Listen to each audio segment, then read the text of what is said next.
a grande tribulação? Passado, presente ou futuro? Esse tema da grande tribulação é um tema que divide muitas opiniões, né? Então nós vamos fazer um estudo aqui bem detalhado para a gente ver o lugar no tempo, né, da grande tribulação. Nesses tempos que nós estamos vivendo aí, de restrição de mobilidade das pessoas, de pandemia, de uma série de outras coisas, né? Se o irmão quiser, eu acho que dá para me passar. Eu vou passando aqui, que a irmã pode ficar à vontade. Muitas pessoas ficam pensando, tem aquela dúvida, né? Será que nós já estamos passando pela grande tribulação? Ou será que vai ser um pouco mais para frente? Então vamos ver, né? Pode passar. O texto que fala, um dos textos que fala da grande tribulação é Mateus 24, verso 21 e 22, que na Almeida Corrigida Fiel diz o seguinte: porque haverá então grande aflição. O termo que ela usa é aflição, como nunca houve desde o princípio do mundo até agora, nem tampouco há de haver. E se aqueles dias não fossem abreviados, nenhuma carne se salvaria, mas por causa dos escolhidos serão abreviados aqueles dias. Como entender essa profecia, meus irmãos? Vamos ver aqui algumas instruções para a gente entender essa profecia. O ponto de partida para entendermos a Bíblia e todas as suas mensagens, inclusive as profecias, as proféticas, né? Precisa ser, em primeiro lugar, o quê? Oração, né? O salmista ele fez uma oração no Salmo 119, verso 18, que diz assim: desvenda os meus olhos para que eu contemple as maravilhas da tua lei. Se Deus ele não desvendar nossos olhos, meus irmãos, nós vamos ler a Bíblia e não vamos entender muitas coisas que nela está o quê? Escrito, né? Próximo. Se despide de preconceitos.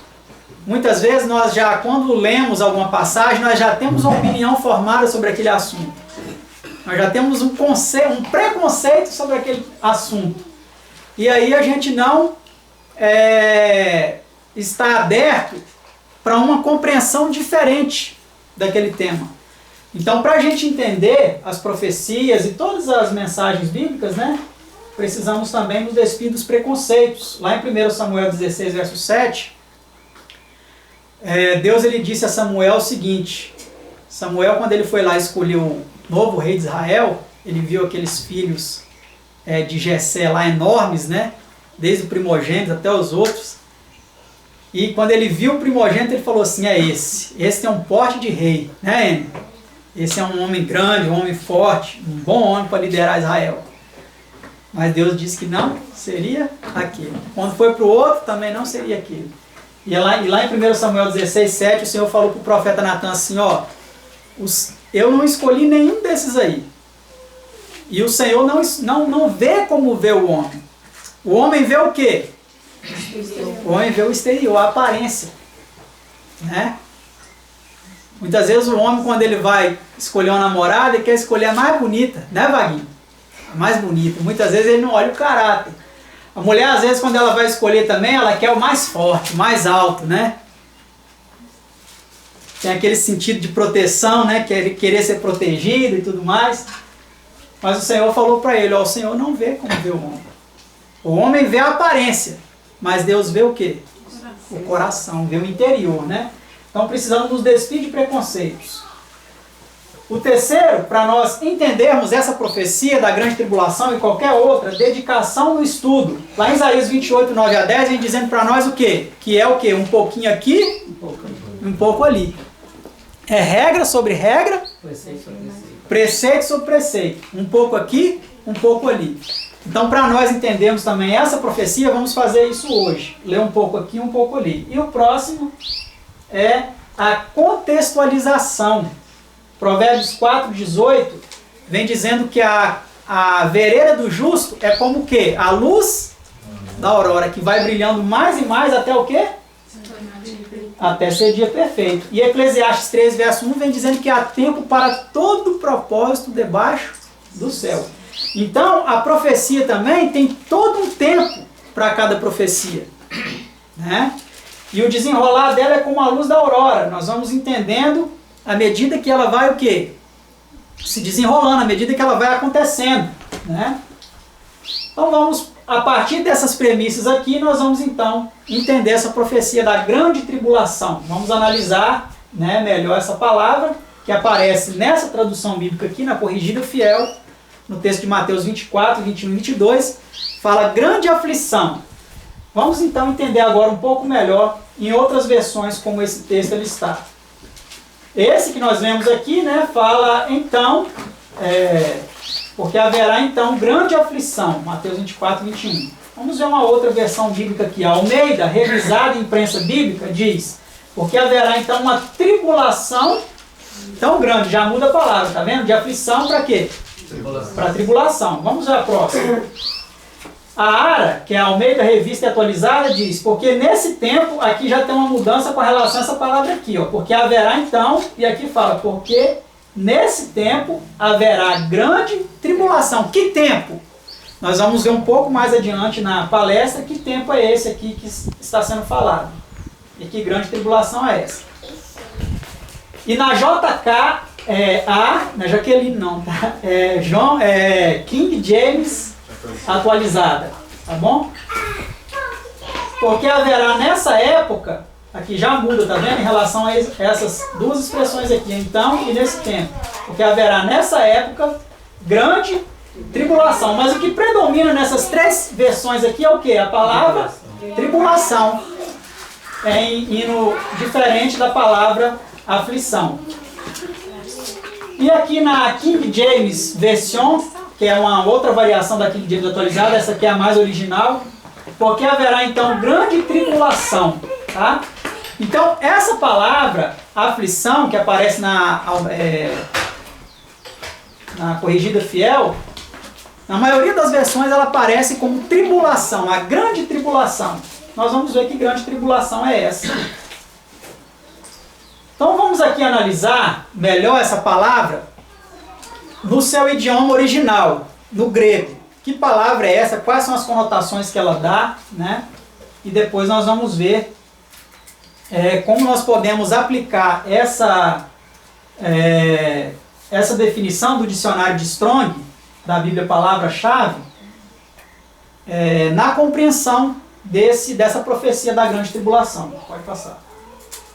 Então aqui tem uma imagem da Bíblia, né, palavra-chave, o texto, o verso 21, né, porque haverá então grande aflição, aqui ela usa a palavra aflição também, ela está sublinhada com a referência aqui 23:47, que é a palavra que nós vamos analisar, né.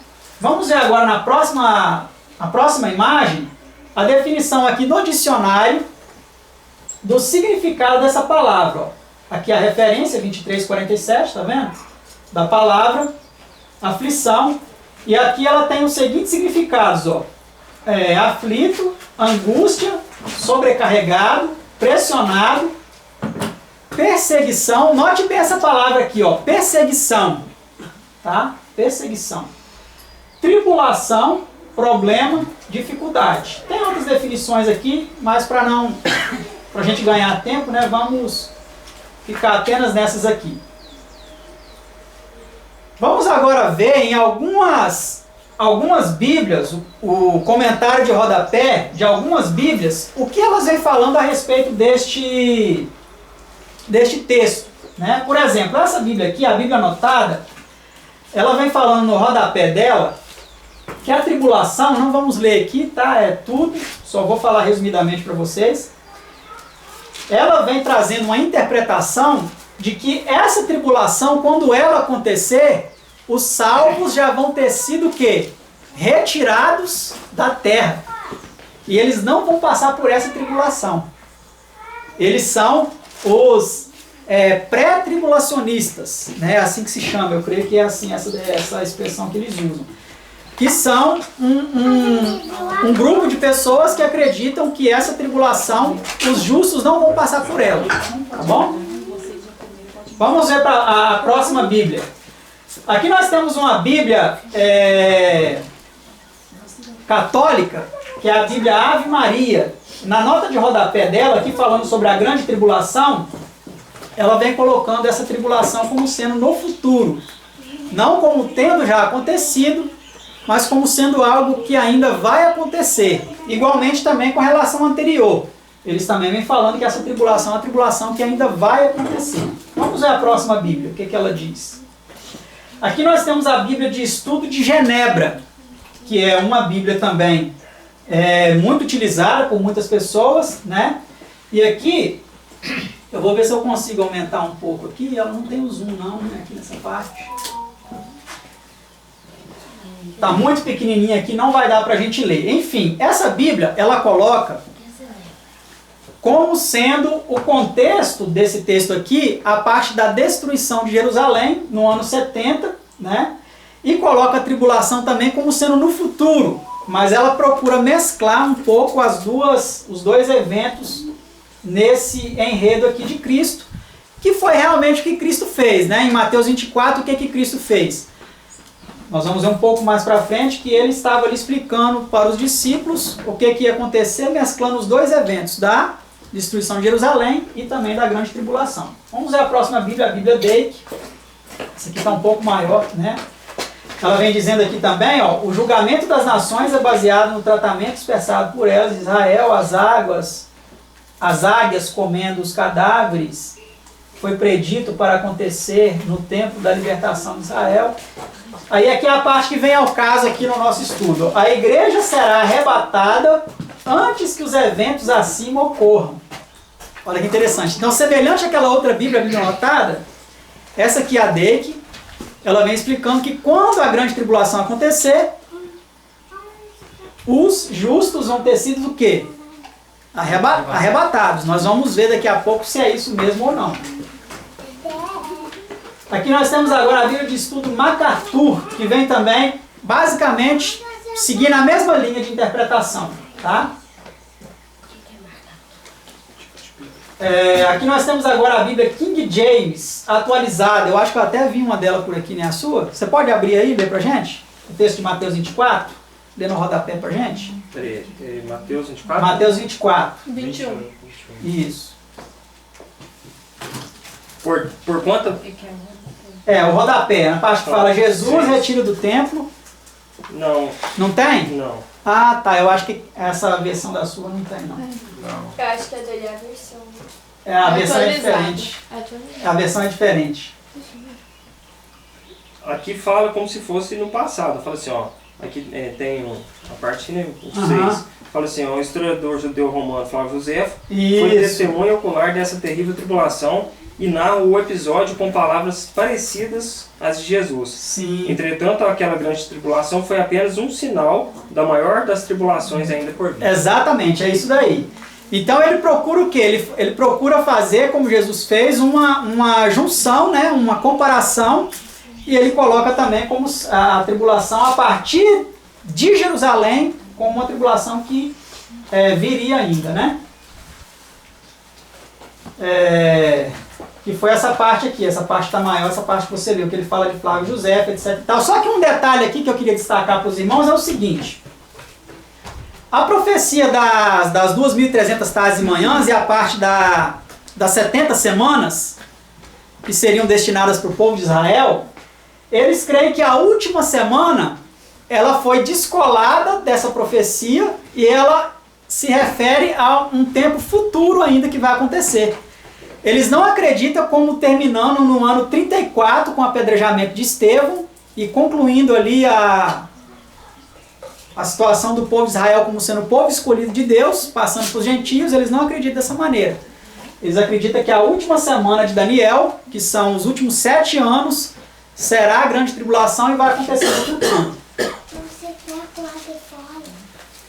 Então agora, basicamente, o que essas Bíblias vêm dizendo, muitos dos comentários delas, é que essa tribulação vai vir no futuro, os justos eles vão ser arrebatados antes dela acontecer e etc e tal. Agora nós vamos ver o tempo de angústia profetizado por Daniel, porque antes de Cristo, antes de Jesus falar de um tempo de angústia, Daniel também havia já profetizado sobre um tempo de angústia, em Daniel capítulo 12, versículo 1. Ele vem dizendo assim, ó, nesse tempo se levantará Miguel, o grande príncipe e defensor dos filhos do teu povo. Que tempo?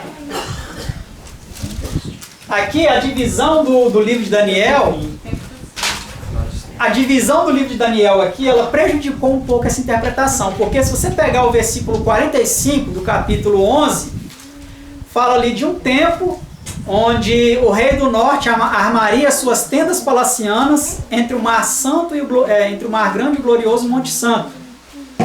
Mas depois ele diz, mas virá o seu fim e não haverá quem o socorra. E aí no verso 1 do capítulo 12 fala, nesse tempo, o tempo que isso estiver acontecendo, se levantará Miguel, o grande príncipe e defensor dos filhos do teu povo. E haverá um tempo de angústia, qual nunca houve, desde que houve nação até aquele tempo. Mas naquele tempo será salvo o teu povo, todo aquele que for achado inscrito no livro. Vocês acham que esse tempo de angústia aqui é o mesmo que Jesus estava falando? Em Mateus 24, versículo 21 e 22, a grande tribulação? O que vocês acham? Que é o mesmo tempo ou é um tempo diferente? Ou vocês não têm opinião sobre isso? Peraí, qual foi a pergunta? Vocês acham que o texto de Mateus 24, 21 e 22, onde ele fala da grande tribulação que vai vir, que é um tempo de angústia qual nunca houve, que se os escolhidos não fossem, se o tempo não fosse abreviado, ninguém se salvaria, né? Ninguém suportaria, mas foi por causa dos escolhidos que aquele tempo foi abreviado. E aqui Daniel fala de um tempo de angústia qual nunca houve, desde que houve nação até aquele tempo. Vocês acham que é o mesmo período que Jesus estava falando lá em Mateus, ou é um período diferente esse aqui? Diferente. Diferente? É o mesmo? Então está meio dividido, né? Alguns acreditam que é o mesmo e alguns acreditam que é diferente. Vamos ver um pouco mais à frente. O tempo de angústia vai ser antes de Miguel se levantar, não? Não, nesse caso aqui seria após. Naquele tempo que eu não falava Miguel, então começaria o tempo de angústia. Exatamente, seria após. Vamos ver essa palavra angústia aqui. Os irmãos sabem que no Novo Testamento os manuscritos são em grego, né? O Antigo é em hebraico. Então o dicionário, quando ele coloca também os dois testamentos, ele coloca o dicionário hebraico com as palavras sublinhadas, algumas palavras sublinhadas do Antigo Testamento, a definição em hebraico, e o do grego da mesma forma. Quando Daniel cita aqui o tempo de angústia, vocês percebem que aparece a referência aqui 68 e 69. Vamos ver o significado dela no dicionário hebraico. Tá vendo aqui? Vocês veem o caractere aqui, ó, em hebraico, né? E a palavra aqui, ó, 68 e 69. É uma palavra feminina, né? Que tem uma conotação de tensão, no sentido figurado, transtorno, né? No sentido transitivo, uma fêmea rival, né? Uma mulher rival a outra, né? Como no caso de Jacó, que havia ali duas esposas, né? As duas eram irmãs, mas eram rivais, né? E aqui as outras definições: adversário, adversidade, aflição, angústia, a aflição aqui ele repetiu, tribulação, que é a palavra que aparece lá em Mateus, e transtorno. Vocês notam que aqui a palavra tribulação, ela aparece tanto nessa palavra citada por Daniel, quanto na palavra citada por Jesus. Só que qual palavra que aparece citada por Jesus lá não aparece aqui como a definição de angústia? Vocês lembram? Lembra aquela palavrinha que eu falei? Presta atenção nessa palavra. Não. Tribulação aparece. Hã? Aflição. Também não. Perseguição. A Tati está com a memória melhor. A palavra perseguição aparece como definição da palavra grega tribulação, né? Ou aflição, que Jesus disse. E aqui não aparece a palavra perseguição. Isso é só um detalhe, mas que vai vir a calhar com uma explicação que vamos dar um pouco mais adiante. Aí vem a pergunta, né, que eu fiz anteriormente e volto a repetir. Mateus 24, 21 e 22 e Daniel 12, 1 se referem ao mesmo evento histórico? Uns acreditam que sim, outros acreditam que não. E eu digo a vocês, a maioria das pessoas do mundo evangélico em geral acredita que é a mesma coisa. Mas nós vamos ver o lugar de cada um evento deles. Segurem a ansiedade aí, que daqui a pouco a gente vai chegar. Vamos analisar a primeira profecia de Jesus no Evangelho de Mateus. Vamos lá. Lá em Mateus 24, verso 1 e 2, não vou ler para a gente ir ganhando tempo, né? O discurso de Jesus, o discurso profético de Jesus, de Mateus, onde ele cita várias coisas que iam acontecer, qual foi o ponto de partida desse discurso? Eles estavam saindo ali do templo, os discípulos viram para Jesus e falam assim, Senhor, olha que templo, que pedras, que construção magnífica. E Jesus fala para eles o quê? Que vai ser tudo destruído. Não ficará pedra sobre pedra que não seja derribada. Então a profecia começa se tratando de qual evento? Essa profecia de Jesus? Da destruição do Da destruição do templo de Jerusalém. Isso aqui é algo importantíssimo que nós precisamos analisar para nós colocarmos em prática aquelas instruções que foram dadas no início da apresentação, que foi o quê? Contextualizar a profecia. Precisamos contextualizar a profecia. Então, qual que é o contexto dessa profecia? A destruição de Jerusalém. A destruição, mais especificamente, do templo ainda, de Jerusalém. Então, na continuação, lá a partir do verso 3, agora eles saem de cenário, eles estavam saindo do templo e se dirigindo para o Monte das Oliveiras, E lá então, eles estavam ali sentados com Jesus e os discípulos chegaram para ele, Senhor, e perguntaram, Senhor, mostra, diga-nos, quando sucederão essas coisas? E que sinal haverá da tua vinda e do fim dos tempos? Então os discípulos fizeram 3 perguntas em uma, Vamos ver aqui. Quando sucederão essas coisas, Que coisas? Coisas que Jesus havia falado da destruição do templo de Jerusalém, Importante entender isso. A segunda pergunta, que sinal haverá da tua vinda? Já é um outro quê? Já é um outro evento. E qual é o próximo? E do fim dos séculos, que é basicamente esses 2 últimos são o mesmo, Então aqui Jesus ele faz o quê? Ele começa a mesclar profecias relacionadas o quê? A 2 situações o quê? Distintas. A primeira com relação à destruição do templo e a segunda com relação à volta de Jesus, ao fim dos séculos. E aí Jesus o que ele faz? Quando os discípulos perguntam, ele começa a responder. E a primeira coisa que Jesus faz ao responder é o seguinte, vai acontecer no ano 70, a destruição do templo. Foi isso que ele falou? Não. Porque os discípulos perguntaram o quê? Quando sucederão Essas coisas. e que sinal haverá da tua vinda? Aí Jesus falou, vai ser no ano 70. Vocês fiquem atentos que vai ser no ano 70. Você não quer saber quando? É no ano 70. Foi isso que Jesus falou? Não. Como que Jesus começa a responder para eles? Jesus começa a responder dizendo o seguinte, olha, fiquem atentos para que ninguém vos engane. Jesus primeiro chamou a atenção deles para não serem enganados. Antes de dar a resposta de alguns sinais que aconteceria, Jesus primeiro fez um alerta para eles. Falou assim, vocês fiquem atentos para que ninguém vos engane. Porque surgirão o quê? Surgirão muitos em meu nome, dizendo, eu sou o Cristo. E enganarão a muitos. Aí ele continua, falando que haverá guerras, rumores de guerras, mas que eles não precisavam se assustar, porque era necessário que todas essas coisas acontecessem, mas que ainda não seria o fim. Então vamos contextualizar aqui. Falsos cristos são coisas recentes ou surgiram desde a profecia do verdadeiro Messias? Desde o tempo de Jesus em diante. Muitas vezes a gente vê esses exemplos aí de Henri Cristo, de outro que tem lá na Rússia, outros que tem em outros cantos aí, e fala, está cumprindo aquela profecia que Jesus falou dos falsos cristos. Realmente está. Mas essa profecia, ela começou a se cumprir. Olha esse texto aqui que a irmã White coloca no Grande Conflito, página 186. Assim como houve falsos cristos, quando? No primeiro século. No primeiro século da igreja cristã. Surgiram também falsos profetas no século XVI, que o contexto aqui ela estava falando do século XVI, de alguns falsos profetas que estavam surgindo lá, mas ela fala que desde o primeiro século surgiu falsos cristos. E eu trouxe aqui alguns exemplos para vocês de falsos cristos do primeiro século. Vocês podem pesquisar depois, quem tiver internet. e vai encontrar esses exemplos. Esse aqui aparece na Bíblia, olha, Simão Mago. Se vocês estudarem a história, vocês vão entender que ele foi um desses falsos cristos.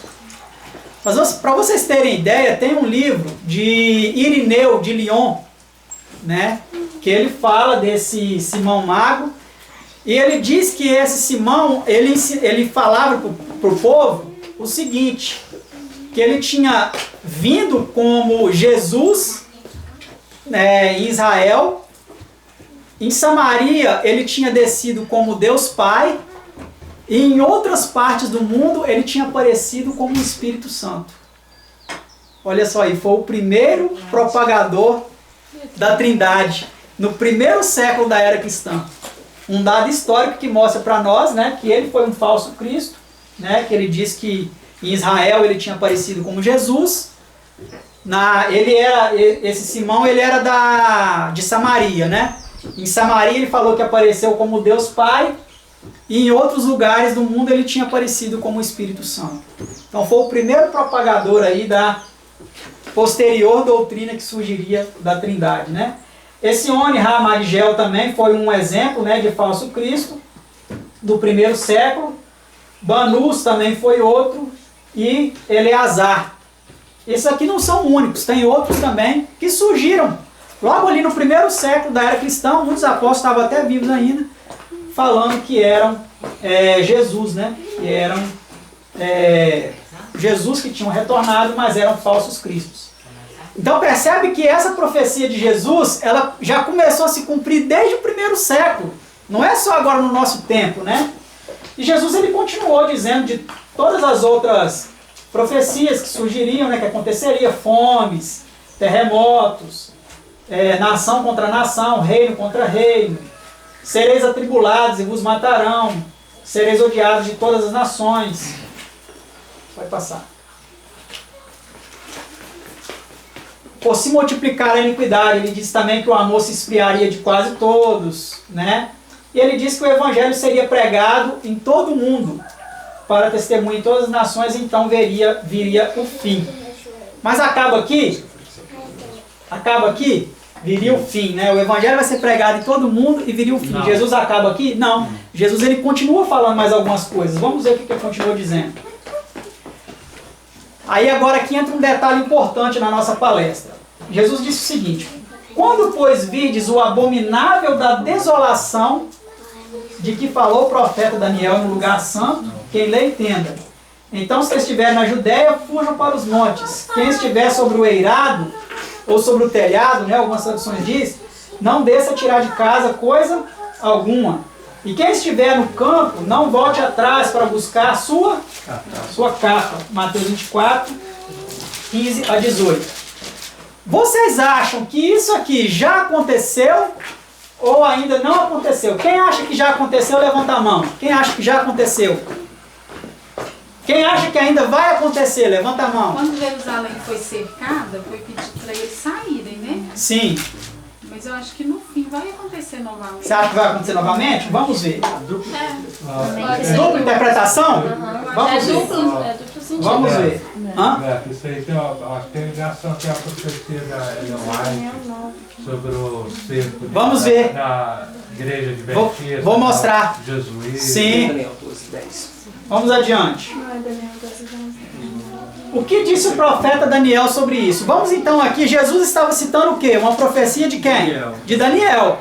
Ele falou assim, ó, quando virdes o abominável da desolação, estiver no lugar santo, ele ainda fala, quem lê, entenda. Algumas traduções colocam um pouco diferente, quem lê, atenda o que está sendo dito, né? Então quem estiver na Judéia, fuja para os montes. Vamos ver o que o profeta Daniel diz com relação a isso, em relação a 2 versos de Daniel. Daniel 8, 13 e 14, melhor, 3 versos, né? Esses 2 aqui, depois nós vimos. Depois ouvi um santo que falava e disse outro santo àquele que falava, até quando durará a visão do sacrifício contínuo e da transgressão assoladora? Lá fala abominável da desolação, Jesus, né? E aqui fala o quê? Transgressão assoladora. Para que sejam entregues o santuário e o exército, a fim de serem pisados. E ele me disse, até 2.300 tardes e manhãs o santuário será purificado. Vamos ver o próximo, o que Daniel diz. Agora Daniel 9:27, diz assim, ó. E ele firmará aliança com muitos, aqui falando do ungido, tá? De Jesus. E ele firmará, a profecia das 70 semanas, e ele firmará aliança com muitos por uma semana. Uma semana tem quantos dias? 7. Cada dia representa o quê? Um ano. Então são 7 anos, né? E na metade da semana fará cessar o sacrifício e a oblação. Algumas traduções falam oferta de manjares. E sobre a asa das abominações virá o quê? O assolador. Jesus disse o quê? Quando vides o abominável da desolação. Então tá vendo? Como disse o profeta Daniel. Relacionado a essas profecias aqui, ó. Tá vendo? E isso até a consumação. E o que está determinado será sobre o assolador. Pode seguir. Então, para nós entendermos, irmãos, essa profecia, lembrando lá do que nós dissemos no início, vamos seguir a recomendação, né? Um pouco aqui, um pouco ali. Então, vamos lá. Então, a profecia de Daniel, que se refere lá no capítulo 24, é do 9:27. Isso, 9:27. Quanto tempo durará a grande tribulação? Aqui eu estou fugindo um pouco do texto para mostrar um exemplo, para a gente encaixar aquela recomendação um pouco aqui e um pouco ali. Vamos pregar esse exemplo aqui para a gente entender. Nada temos das coisas que hás de padecer, diz lá em Apocalipse 2:10. Eis que o diabo lançará alguns de vós na prisão, para que sejais tentados, e tereis uma tribulação de 10 dias. Sefirá até a morte, dar-te a coroa da vida. Apocalipse 2:10. Que tribulação é essa? Essa tribulação de 10 dias foi, na verdade, uma tribulação de quantos anos? 10 anos. 10 anos. Né? Segundo o princípio de interpretação profética, né? Cada dia para um ano. E essa tribulação aconteceu, ela foi imposta pelo imperador romano Diocleciano no ano de 303 até 313, terminando com o Edito de Milão, assinado por Constantino e Licínio, em 313 depois de Cristo. Tá? Então essa tribulação dita lá em Apocalipse 2:10, ela durou 10 anos. Agora aqui um detalhe para a gente fazer agora, uma observação muito interessante. Se a tribulação sofrida no período da segunda igreja, que foi a igreja de Esmirna, lá em Apocalipse 2:10, foi o segundo período da igreja, que essa tribulação que já aconteceu, de 313 a 313. Ela foi de 10 anos, e ela não foi chamada de uma grande tribulação, ela foi chamada de, tereis uma tribulação de 10 dias. Somente de tribulação, tá vendo? A grande tribulação profetizada por Jesus seria maior ou menor do que essa? O que vocês acham? Maior. Seria maior, obviamente. Maior em tempo ou maior em... Esse é que é o detalhe, porque na explicação que nós tivemos lá do significado da palavra em grego, tribulação, lá em várias explicações tem a parte da perseguição. Quando a gente viu aqui essa tribulação, ela foi a perseguição e o assassinato, a tortura de cristãos durante quanto tempo? 10 anos. Então foi as duas coisas, foi intensidade e foi também o quê? Tempo. Duração de tempo. Né? Então a tribulação profetizada por Jesus, ela seria maior do que essa daqui. Tá? Vamos ver isso com relação a algumas explicações mais à frente, que nós vamos ver. Vejamos as mesmas profecias de Mateus 24, 21 e 22 relatadas por Lucas. Então aqui, ó, Lucas 21, 5 a 7, ele nos mostra algo muito interessante com relação a essa profecia, que muitas vezes nós não seguimos o quê? A recomendação, um pouco aqui, um pouco ali. A gente lê só Mateus 24, e quando fala lá abominável da desolação, que vai estar no lugar santo, aí a gente, como está lendo agora, no nosso tempo, a gente tem a tendência natural de achar que isso ainda vai acontecer. Mas olha o que Lucas diz. 21, 5 a 7. E dizendo alguns a respeito do templo, que estava ornado de formosas pedras e dádivas, disse: quanto a essas coisas que vedes, dias virão em que não se deixará pedra sobre pedra que não seja Então isso aqui, só para a gente contextualizar, a profecia que está sendo tratada aqui, o evento que está acontecendo aqui, é o mesmo ou não de Mateus 24? É o mesmo, não é? Mesmo, é. Todos concordam com isso, né? Sim. Jesus começa aqui o relato falando da destruição de Jerusalém. Vamos agora ver com relação ao abominável da desolação, como é dito em Lucas 21, 20 e 22. Olha que interessante. Vamos pular um pouco o contexto, mas se vocês quiserem depois ler em casa todo o capítulo, podem ler. Verso 20. Mas quando virdes Jerusalém cercada de exércitos, sabei então que é chegada a sua desolação. Lucas aqui não fala abominável da desolação e não fala quando virdes o lugar santo. Ele já fala direto que lugar é esse. Que é o quê? Jerusalém. Olha que interessante. Lucas ele é mais direto, ele é mais objetivo. Então os que estiverem em Itaúna, fuja para os montes. É isso que está falando? Então os que estiverem no Rio de Janeiro, fuja para os montes. É isso que está falando? O mesmo que fala lá em Mateus, os que estiverem na Judéia, por quê? Jerusalém estava onde? Na Judéia. Olha como a profecia, quando a gente examina, né, meus irmãos, como nós dizemos no início, um pouco aqui, um pouco ali, a gente consegue entender. Então, os que estiverem na Judéia, fujam para os montes. Isso não significa que as pessoas que vivem em outras partes também, quando a perseguição começa a se aproximar, também não devam fugir para os montes. Mas aqui o que nós precisamos analisar é que essa profecia está se tratando de quê? De Israel. Da destruição de Jerusalém. Então os que estiverem no meio dela saiam, e o que nos campos não entrem nela, porque dia de vingança são estes, para que se cumpram todas as coisas que estão... Que coisas são essas que estão escritas? A profecia de Daniel. A gente tem que pegar o contexto. Quando Lucas escreveu isso aqui, já tinha acontecido a destruição de Jerusalém? Não tinha acontecido ainda. Então, que coisas são essas que estão escritas que ele estava falando? A profecia de Daniel. Então, ele disse que essas profecias que estavam escritas iam se cumprir. Que a destruição de Jerusalém ia acontecer porque isso era um ato de vingança divina. Que já foi profetizado lá atrás. Por isso que quando Pedro perguntou a Jesus, Senhor, até quantas vezes eu devo perdoar o meu irmão? Até 7 vezes? Jesus disse o quê? Não te digo que até 7 vezes, mas 70 vezes? Vocês já fizeram essa conta? 490 anos. Sabe que período é esse? Tempo destinado para Jerusalém, para o povo de Deus. O tempo destinado de Jerusalém. Desde o início da reconstrução dos muros de Jerusalém, né? No ano 400 e alguma coisa, quando lá os judeus saem de Babilônia e voltam para Jerusalém para reconstruir os muros e tudo mais, desde aquele tempo até a destruição de Jerusalém. Mais especificamente até o ano 34. Deus ainda deu um tempo do ano 34 até o ano 70. Ainda de tolerância para eles. De misericórdia, exatamente. Passa para o próximo. Então, meus irmãos, olha comparando aqui agora que interessante. Ó, comparando os dois textos. O de Mateus fala abominável da desolação e Lucas já é mais direto. Ó, Jerusalém cercada de exércitos.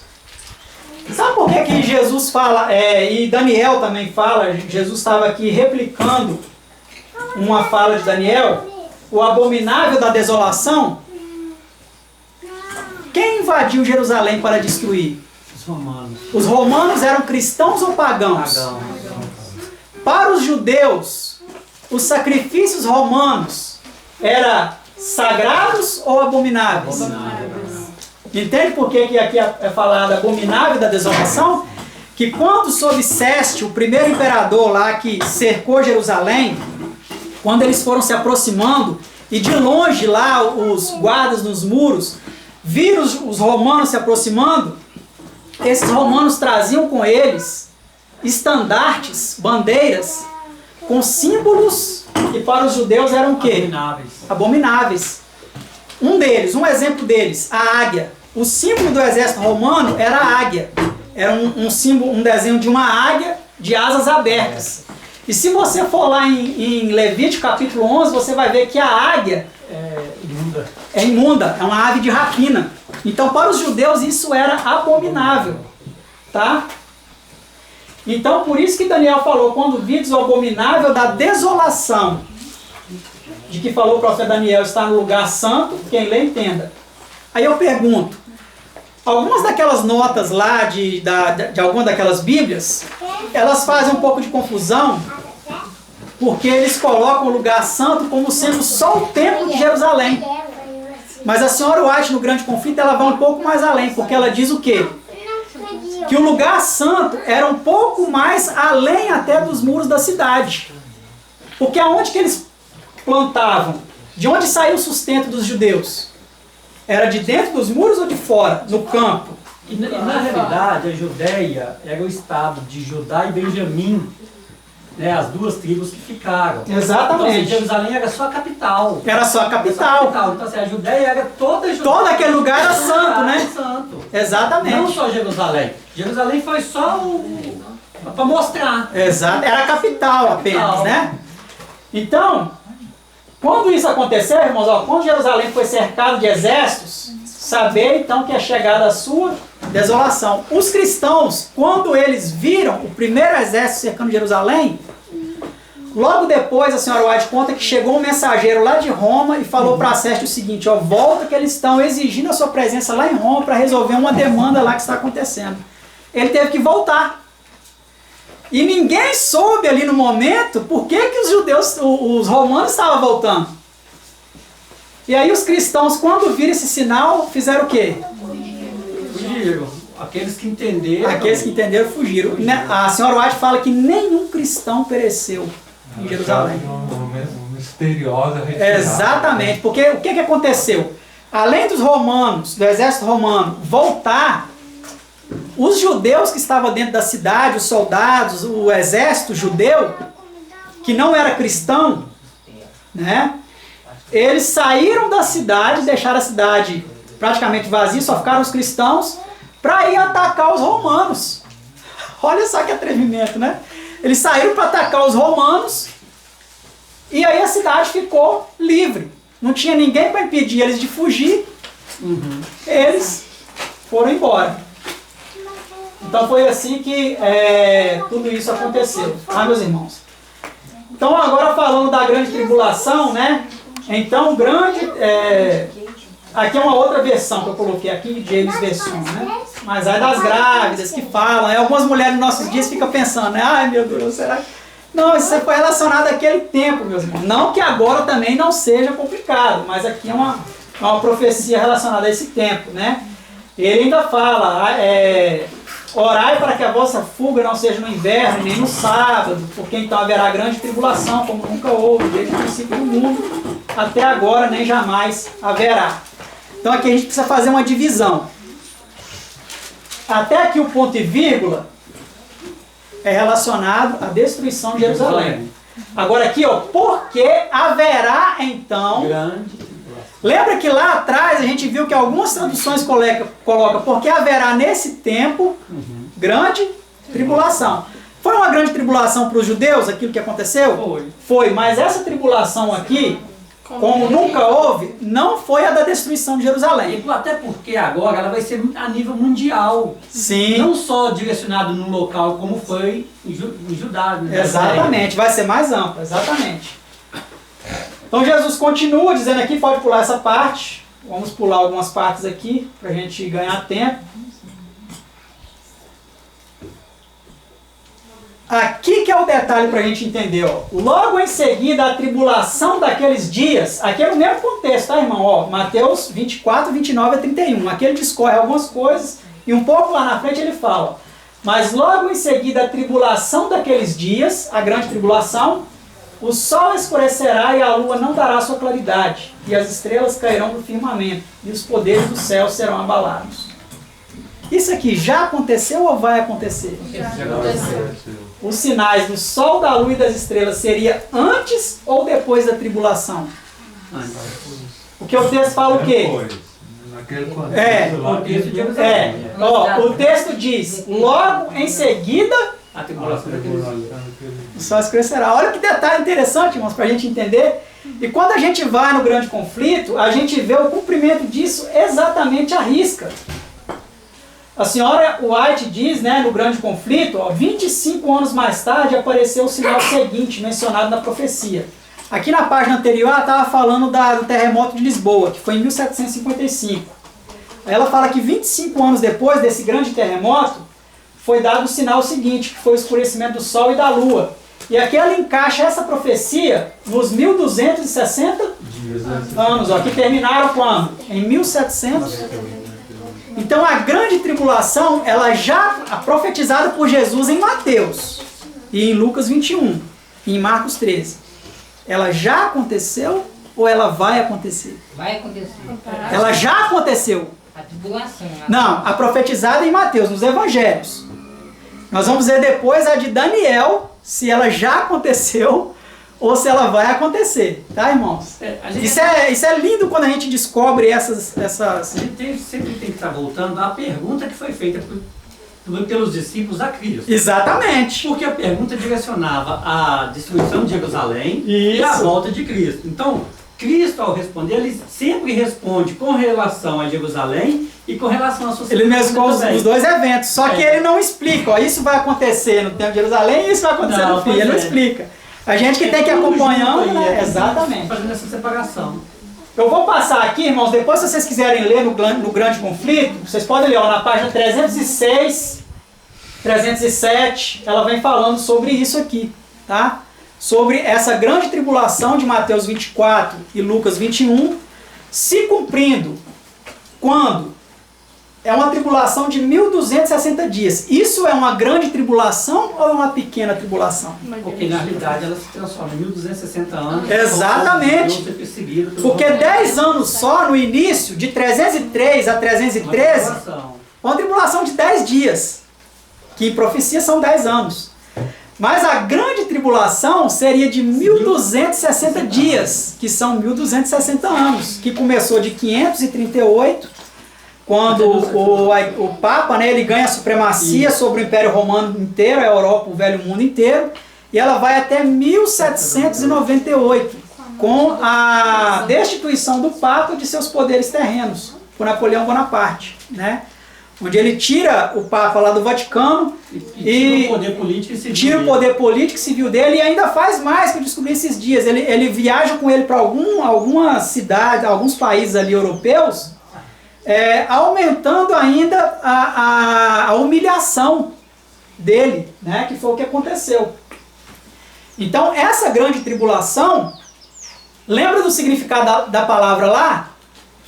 Qual foi o significado? Perseguição. Ela foi uma perseguição de 1260 anos aos verdadeiros o quê? Aos verdadeiros cristãos, aos verdadeiros crentes, onde eles foram torturados com máquinas de tortura terríveis. Eles não se contentavam só em matá-los rapidamente para eles morrerem rápido. Não. Antes deles morrer, eles ainda imprimiam muita dor e sofrimento, esses cristãos. Isso é uma grande tribulação ou não é? Sim. Às vezes, quando a gente lê o texto, qual que é a nossa tendência? Pensar só no que eu vou sofrer, né? Nossa, será que eu vou sofrer essa grande tribulação? Mas a gente não vê quantos cristãos sofreram atrocidades terríveis no passado. Então, na arena do leão, né? Exatamente, jogado nas arenas para ser devorado pelas feras, né? Então vamos aqui agora ver a profecia de Daniel. Naquele tempo, que tempo? Se levantará Miguel, fechando Miguel. Que tempo que Miguel vai se levantar? Ah, tá. Quando armar as tendas lá no... Exatamente. Quando armar as tendas entre o Mar Santo e o glorioso o Mar Grande e o glorioso Monte Santo, né? Mas virá o seu fim, não haverá aqui um socorro. Aí o texto continua. E naquele tempo se levantará Miguel, o grande príncipe, que se levanta a favor dos filhos do seu povo. E haverá um tempo de angústia, qual nunca? Não fala isso também lá em Mateus? Por isso que muitas pessoas, irmãos, falam que é o mesmo período. Só que nós vamos observar aqui a diferença. Houve algum período de 1260 anos de perseguição e supremacia de uma religião falsa, perseguindo outras, torturando e matando? Houve algum período desse? Nunca houve. Nunca houve. Agora nós vamos ver aqui se houve também um tempo como esse aqui. tá? Mas naquele tempo, é interessante aqui analisar também o seguinte, olha, como nunca houve, desde que houve nação. Se você for lá em Mateus 24, versículo 21 e 22, você não vê esse relato aqui, ó. Nação. Desde que houve nação, até aquele tempo. Mateus 24, 21, né? Diz o quê? Porque haverá então grande aflição como nunca houve desde o princípio do mundo. Mas nação existiu desde o princípio do mundo? Olha a diferença. Tá vendo? Desde o princípio do mundo. Nação não existiu desde o princípio do mundo. Até se formar nações, houve ainda algum tempo. Né? Sabe qual a explicação que Uriah Smith dá sobre essa diferença? Ele fala que aqui pode existir algo relacionado a guerras. A contenda de nação contra nação, como fala em Mateus também fala, né? Se levantará nação contra nação e reino contra reino. Então ele faz esse link aqui relacionado a esse tempo de angústia com nação, dizendo que provavelmente possa ser algo relacionado a guerras. Neste tempo, existirá uma guerra de nação contra nação, um tempo de angústia que vai envolver uma grande guerra mundial, como nunca houve. Guerras sempre existiram, sempre.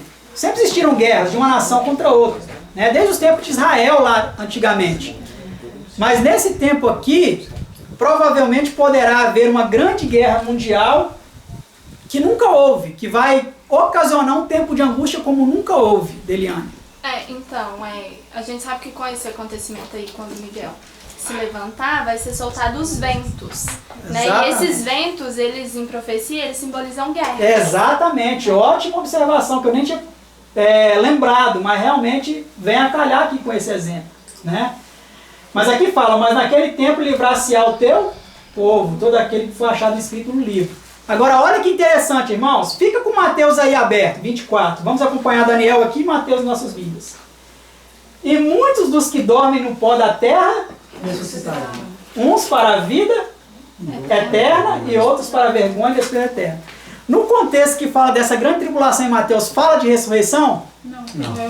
Olha que interessante, irmãos. Outro detalhe que mostra para nós que a tribulação de Mateus foi realmente os 1260 anos. Tá? Pode passar adiante. Agora aqui os vencedores da grande tribulação. Apocalipse 7, 13 a 17, vem dizendo o quê? E um dos anciãos me falou dizendo, estes que estão vestidos de vestes brancas, quem são e de onde vieram? E eu disse-lhe, Senhor, tu sabes. E ele disse-me, estes são os que vieram da grande tribulação. Que tribulação? Lá de 1200. Foi? Eu não sei mais não. Hã? Não sei mais. Agora deu um nó na cabeça de vocês, né? Pera, eles são os que vieram da grande. É da final. Oi? É da final. É da final, exatamente. Ó. E lavaram as suas vestes e as branquearam o sangue do Cordeiro. Por isso estão diante do trono de Deus, o serve de dia e de noite no seu templo. E aquele que está sentado sobre o trono os cobrirá com a sua sombra. Nunca mais terão fome, nunca mais terão sede, nem sol nem calma alguma cairá sobre eles. Porque o Cordeiro que está no meio do trono os apacentará, ele servirá de guia para as fontes das águas vivas. E Deus limpará de seus olhos toda lágrima. Então esses aqui que vão estar vestidos de vestes brancas, irmãos, são 144 mil, tá? Que vão ser vitoriosos sobre a grande tribulação de Daniel 12:1 e não a de Mateus 24. Porque aquela foi uma tribulação do passado, de 1260 anos, que é um tempo também qual nunca houve, desde que houve nação, tá? A grande tribulação e o tempo de angústia de Jacó. Isso aqui é só um detalhe, tá? Porque assim diz o Senhor, ouvimos uma voz de tremor e temor, mas não de paz. Perguntai, pois, e vede, se um homem pode dar à luz, porque, pois, vejo a cada homem com as mãos sobre os ombros, como quem está dando à luz, com os lombos, né? Como quem está dando à luz. E por que se tornaram pálidos todos os rostos? Porque aquele dia é tão grande que não houve outro Semelhante. Tempo de angústia, qual nunca houve. E é tempo de angústia para Jacó. ele, porém, será salvo. Salvo dela. Jeremias 30, 5 a 7. Esse tempo de angústia é o de Mateus 24 ou o de Daniel 12, 1? De Daniel. De Daniel 12, 1. Tá? Um tempo de angústia de Jacó. A senhora Wade falando sobre isso, não vamos ler aqui depois, só vou dar a referência para vocês, no mesmo grande conflito, na página 313, ela fala do primeiro tempo de angústia. Aqui no final do grande conflito ela fala do segundo. Tá? Que ela fala do tempo de angústia de Jacó, que vai ser aquela aflição que os salvos vão ter, pensando se eles esqueceram de confessar algum pecado, né? Para que ele pudesse ter sido perdoado quando Jesus se levantar, porque quando ele se levantar não vai mais interceder, né? Por ninguém. E o inimigo agora vai ficar então lançando em nossa mente, ó, lembra daquilo que você fez, e vai ficar aquela angústia, né? Assim como Jacó teve angústia se ele ia ser aceito pelo seu irmão, né? Se ele não ia ser morto, se Deus tinha perdoado os pecados dele, aquela luta que ele teve, né? A angústia dele foi isso, se o irmão viesse e ele morresse, se ele estaria salvo ou não. Exatamente. Ele não tinha essa certeza, então ele necessitava lutar com Deus ali para poder obter essa certeza. Exatamente. Então a gente vê aí duas diferenças. A primeira perseguição foi contra os cristãos e nessa de Daniel os cristãos vão ser salvos dela. Nós vamos sofrer também. Sofrer, mas assim, no pensamento, mas não a perseguição. Não, perseguição. Em certo sentido, perseguição também, mas não talvez morte, tortura. Talvez antes da porta da graça se fechar, haverá um tempo de angústia. Mas esse em especial é após o tempo de após angústia, o né? tempo de Aí angústia, lá exatamente. Daniel fala que É durante o os tempo de meus angústia. serão salvos, né? Sim. Fala que Miguel vai levantar para proteger o seu povo nesse tempo. Exatamente. É porque quando Jesus se levantar, ninguém morre mais. Exatamente. Quando Jesus se levantar, a porta da graça se fechou. A morte de nenhum justo vai servir como exemplo para a salvação de outras pessoas, porque já vai estar selado, né? E aí Então agora... só os 144 dias. Exatamente. Então, e também aqui no 22, lá do capítulo 24, fala assim, ó. Se naqueles dias não fossem abreviados, ninguém sobreviveria, mas por causa dos eleitos, aqueles dias serão abreviados. Exatamente. Então, quando você vai lá para Daniel... Pro passado. Isso aí é pro passado. Agora eu vou explicar. Foi muito bom a irmã ter mencionado isso daí. Esse texto que ela falou ali fala do 1260 dias. 1260 dias. O conflito fala que a perseguição deveria durar até 1798. Só que ela terminou um pouco antes. Terminou um pouco antes. Por causa de quem? Abreviou. Por causa de quem? Dos? Escolhidos. Quem eram esses escolhidos? Aqui que está o detalhe, irmãos. Quando a gente lê isso, a gente acha que é os escolhidos do último tempo. Só que desde o início da história, Deus sempre teve o quê? Os seus escolhidos, né? Paulo, em alguns momentos, eu não separei nenhum texto aqui, mas ele fala, eu digo a vocês os eleitos, os escolhidos, né? Paulo, ele usa essa referência com cristãos do tempo dele. Então, por que esse tempo foi abreviado, a perseguição, para não chegar até 1798? Senão não ficaria nenhum cristão genuíno, verdadeiro, vivo. O papado ia eliminar todos eles, instigados por Satanás e os demônios, e ia destruir todos eles da face da terra. Não ia sobreviver um. Então, para Deus manter ainda um remanescente vivo, os seus escolhidos, esse tempo ele foi de perseguição, ele foi abreviado. Então, a tribulação foi a destruição de Jerusalém, depois a outra de perseguição do papai. Isso, né? Isso. E a próxima? E agora no final é a última, né? Que é uma tribulação qual nunca houve desde que houve nação. Dando a entender que poderá haver uma grande guerra que vai ocasionar crise financeira, que vai... Essa questão da pandemia aí, irmãos, eu digo a vocês, é um cenário que já está sendo montado para quê? Em primeiro lugar, para quebrar a economia mundial, não só de um país ou outro, mas quebrar a economia mundial, para todos os comércios, para toda a produção, Como se fosse para o primeiro cerco de Jerusalém. Exatamente, isso aí é para quebrar a economia do mundo inteiro. Que está na cidade, ó. Sim. Vai, fuja. Exatamente. Porque vai chegar um momento, irmãos, de crise financeira, porque todo esse auxílio que o governo está dando, de R$600 para as famílias, isso não é dinheiro que o Brasil tem em caixa. Não. Isso é o quê? Endividamento. O Brasil está pegando dinheiro emprestado. E o mundo inteiro está fazendo O isso. mundo inteiro está fazendo isso. Só que vai chegar um momento que aquela crise de 2008 financeira, ela não foi solucionada, ela só foi maquiada. Aham. A dívida, ela continua. Esse problema agora vai aumentar mais ainda a dívida e vai causar o quê? Uma quebra financeira mundial maior do que em 1929, na queda das bolsas de valores de Nova York. Vai ser bem pior. Isso foi falado na televisão. Foi Eu já falado, vi. né? Pois é. Então, várias pessoas, vários especialistas estão apontando para isso. Então, quando isso acontecer, Aí, como que o cenário vai quem tá estar lá todo montado. compra ou vende as suas Não vai ter posses dinheiro, pra poder? não vai ter dinheiro para comprar, talvez nem a passagem para voltar. Não. Quem tiver nos Estados Unidos para É. voltar para o Brasil, quem quiser, ou quem tiver em outro lugar para voltar. Então, assim, já é um sinal. Então já é um sinal, já precisamos estar nos preparando, né, para isso, para que quando essas coisas acontecerem a gente já esteja mais tranquilo, né? O Walter Veit, ele mostra o documento, que isso foi tudo planejado em 2012 na Alemanha. Eu assisti esse vídeo, exatamente, ele mostra detalhadamente, foi muito bem planejado. E os Estados Unidos, antes da pandemia, isso foi o ano passado, no final de 2019, os Estados Unidos, num setor público deles lá, eles abriram um edital para fazer contratação para agentes de controle de pandemia. Então, pra você ver.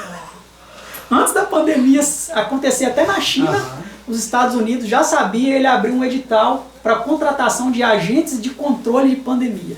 Pra você ver, tem um vídeo que mostra que os desenhos que eles passavam antigos, acho que Exatamente. Simpson. mostra direitinho. Máscara, né? Até o helicóptero chegando, Exato. era uma reunião de políticos. Sim, Eu vi. E eles até que explode o helicóptero, o cara, sacanagem, o helicóptero cai. Aí na reunião lá... o um piloto não discorda, ó. ser testemunha, né? Uma queima de E arquivo. depois tem outro lá na reunião que não concorda muito com o projeto, achou muito sinistro. Exatamente. Ele é morto também. Elimina também. Aí é engraçado. E depois mostra direitinho, tipo a pandemia, mostrando a pandemia, saindo no mundo. Exatamente. Nessa pandemia, eles estão vendo como é que eles têm controle das pessoas. Exatamente. Controle na mente, né? Eles controlam as pessoas. Então, irmãos, para finalizar, porque daqui a pouco já vai dar 1 hora, né? Falta 15 para Vamos queimar 1. o dia. Já eu creio que graças a Deus deu para passar todo o conteúdo, mas aqui só para a gente ler aqui na palavra, Daniel 11:45. E armará as tendas de seu palácio entre o mar grande e o monte santo e glorioso, mas chegará o seu fim e não haverá quem o socorra. Alguns analistas, alguns intérpretes das Escrituras, eles interpretam esse texto. Uriah Smith ele não dá detalhes sobre isso aqui. Alguns intérpretes modernos, o que eles dizem? Que quando o rei do norte ele armar as suas tendas palacianas entre o mar grande, que é o mar Mediterrâneo, e o glorioso Monte Santo, que é o Monte das Oliveiras, entre esses dois, quando ele armará as suas tendas palacianas lá, nesse momento chegará o seu fim e não haverá quem o socorra. O que os intérpretes da profecia eles vêm dizendo? O rei do norte é a grande polêmica, mas nós seguimos a linha de interpretação de Uriah Smith, que fala que o rei do norte é quem? Turquia. A Turquia. Alguns analistas eles esperam que em algum momento a Turquia ela vai invadir Jerusalém devido à destruição da mesquita de Al-Aqsa, que é uma mesquita muçulmana. Aquela mesquita, algumas pessoas elas têm observado que em algum momento ela vai ser retirada para se construir naquele monte ali o terceiro templo de Jerusalém. Quando isso acontecer, muitos analisam que a Turquia possa fazer uma invasão a Jerusalém, especificamente ali naquele local, para reclamar a posse daquele local como um local muçulmano, e a Turquia é a maior potência muçulmana do mundo, e hoje ela é governada por um homem que é praticamente um ditador, né? Então, alguns analisam que o cumprimento dessa profecia será esse evento. Só que o que acontecerá com esse rei do norte? A profecia diz o quê? Virá o seu fim. E não haverá quem o não vai ter nenhum aliado. Ao longo da história, a Turquia ela teve vários aliados, várias nações que foram aliados militares dela e a defenderam em algumas guerras. Mas diz que essa última ela vai estar sozinha e será o fim dela, porque a Turquia ela vai ser praticamente exterminada, que é o secamento do rio Eufrates que nasce lá na Turquia, né? Então o que vai acontecer nesse momento? Espera-se que isso será o estopim para a Terceira Grande Guerra Mundial. Que segundo um maçom de grau 33, Albert Pike, no século XIX, 1800 e alguma coisa, antes das duas primeiras guerras, ele já falou que haveria 3 guerras, e ele disse o que motivaria cada uma delas. E a última? E o que ele falou com relação à primeira, a motivação da Primeira Guerra Mundial seria para destruir alguns impérios opositores, realmente aconteceu, com a destruição do Império da Prússia, do Império da Rússia, que lá era uma monarquia, né? Alguns impérios foram destruídos com a Primeira Grande Guerra Mundial. A segunda, o objetivo dela seria instituir o Estado moderno de Israel. Que aconteceu aquela questão do Hitler, que matou muitos judeus, e aí houve então a abertura da ONU então, para instituir o Estado moderno de Israel, que foi em 1948. E com relação à terceira, ele diz que o que motivaria... Isso é tudo planejamento, né? Não é profecia, eles não são profetas. Não. É um planejamento deles. E o planejamento para a terceira era uma guerra que seria entre palestinos e israelenses. Haveria um choque mundial tão grande que a destruição dessa mesquita poderá ocasionar para causar o quê?